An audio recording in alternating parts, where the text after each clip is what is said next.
On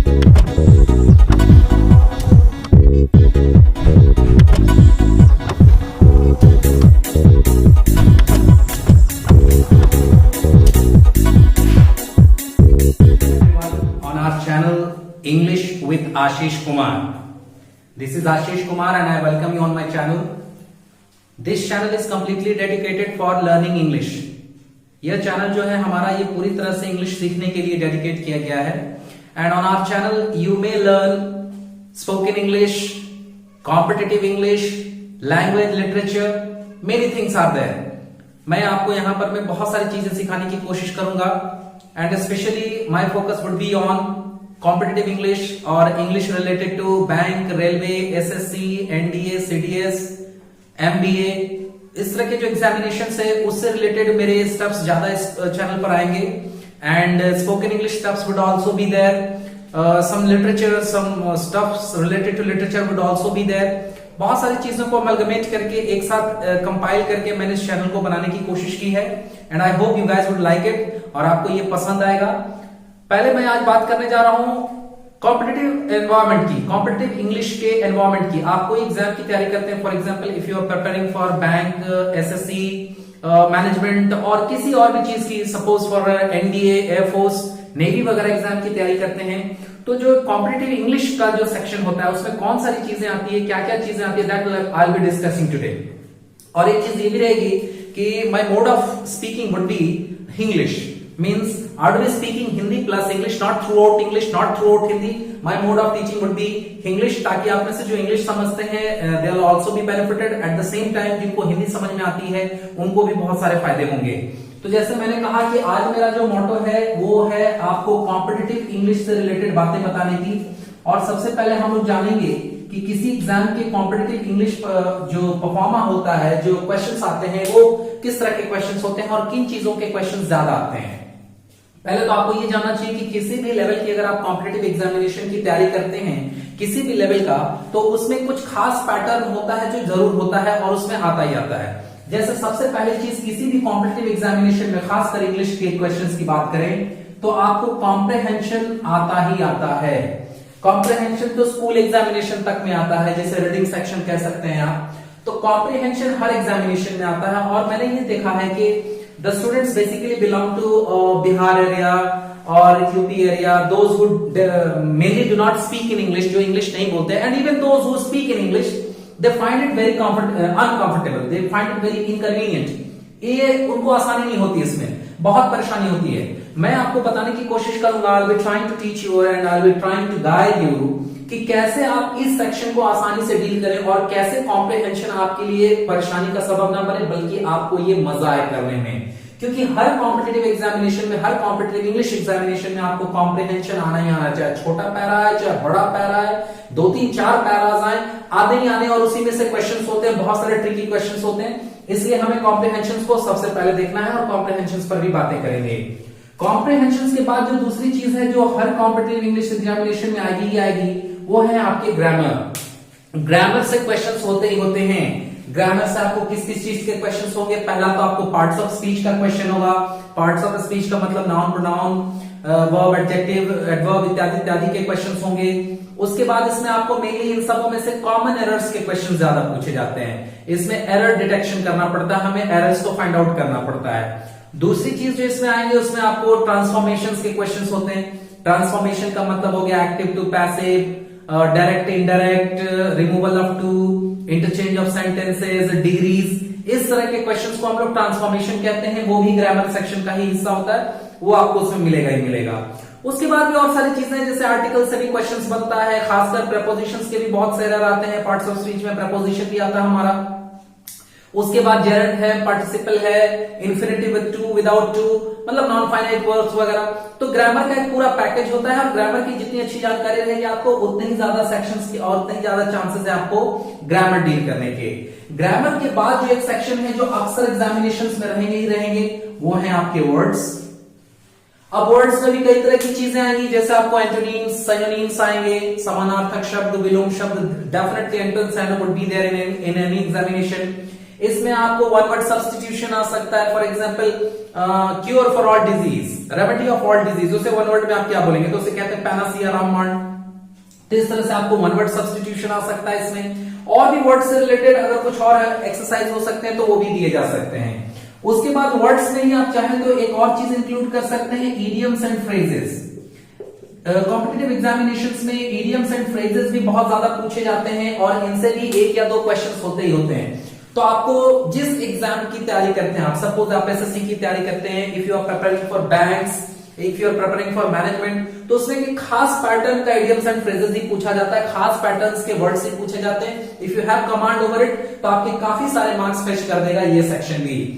इन सारे sections को जब आप क्लियर करते हैं तो उसके बाद आपको आता है क्लोज टेस्ट, और इसी से रिलेटेड एक और होता है हमारा क्लॉज टेस्ट। ये भी आपको पूछा जाता है और दोनों basically fill in the blanks ही होते हैं। और इसमें अगर आपको वर्ड्स पर कमांड है तो इस चीज को भी काफी अच्छे से आप डील कर लेंगे, काफी अच्छे से इस सेक्शन को भी आप आराम से निकाल करके चले जाएंगे। ग्रामर से ही रिलेटेड एक और चीज देख सकते हैं आप कि कॉमन एरर्स वगैरह तो आता ही आता है, इसमें एक रीअरेंजमेंट भी आता है, रीअरेंजमेंट ऑफ सेंटेंसेस। रीअरेंजमेंट करना होता है, सेंटेंसेस को सही लगाना होता है, उसे आप जम्बल्ड वर्ड्स या जम्बल्ड पैराग्राफ भी कह सकते हैं, इसे दूसरे नाम से भी आप जान सकते हैं और वो हो जाएगा हमारा जम्बल्ड पैराग्राफ या जम्बल्ड वर्ड्स। इसमें वो ऊपर नीचे आगे पीछे करके दिया रहता है, उसे हमें अरेंज करके सही सेंटेंस फॉर्म करना पड़ता है। कई कॉम्पिटिटिव एग्जामिनेशंस में ये भी आते हैं, रीअरेंजमेंट ऑफ सेंटेंसेस कह लें, जम्बल्ड वर्ड कह लें, या उसे जम्बल्ड वर्ड्स बेटर वर्ड होगा उसके लिए, ये सारा चीज जो है जम्बल्ड पैरा कह सकते हैं, ये भी आपका आता ही आता है। ये मोटा मोटी जो है by and large this is the frame, this is the thing that in any competitive English examination these things are definitely available. ये चीजें जो अवेलेबल होती है, whether they come up with only 1 point और they come up with 2 to 3 points, इसमें से ज्यादा question बना करके दिए जा सकते हैं, कम क्वेश्चन बना करके दिए जा सकते हैं, लेकिन ये चीजें आपकी होंगी ही होंगी। किसी भी कॉम्पिटिटिव एग्जामिनेशन में इतना तो आपको करना ही करना है। अगर आप इतना कर लेते हैं तो definitely there is a chance of your success and that chance is up to 80 to 85%। इतने सारे चीजों पर अगर आपका कमांड है तो 80 to 85% आपका सक्सेस रेट है ही है। अब आप पूछेंगे कि 15% कहां चला गया, तो 15% में बहुत सारी चीजें आती है। पहला आपका लक आ जाता है, कई बार बाय लक चीजें आपसे खराब हो जाती हैं, आपको आता हुआ भी छूट जाता है कई बार क्वेश्चन। दूसरा आता है लेबर, आपने लेबर शायद किया नहीं है उतना, लेबर ही इतना नहीं किया, आप सब कुछ किया लेकिन उतना लेबर नहीं किया तो वो छूट गया।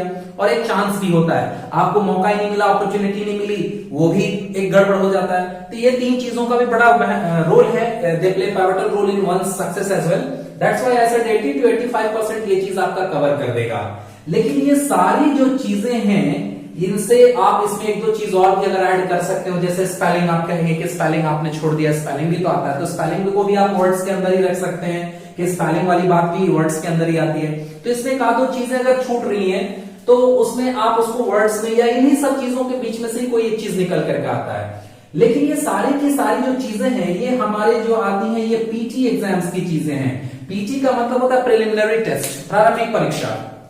और ये पीटी एग्जाम की ही एक तरह की सिलेबस हो गई, चाहे वो आप मैट्रिक सिलेबस में देख लो, एसएससी सिलेबस में देख लो। और एक चीज होता है कि इनमें से जो क्वेश्चंस आते हैं वो क्वेश्चंस हमेशा होते हैं ऑब्जेक्टिव।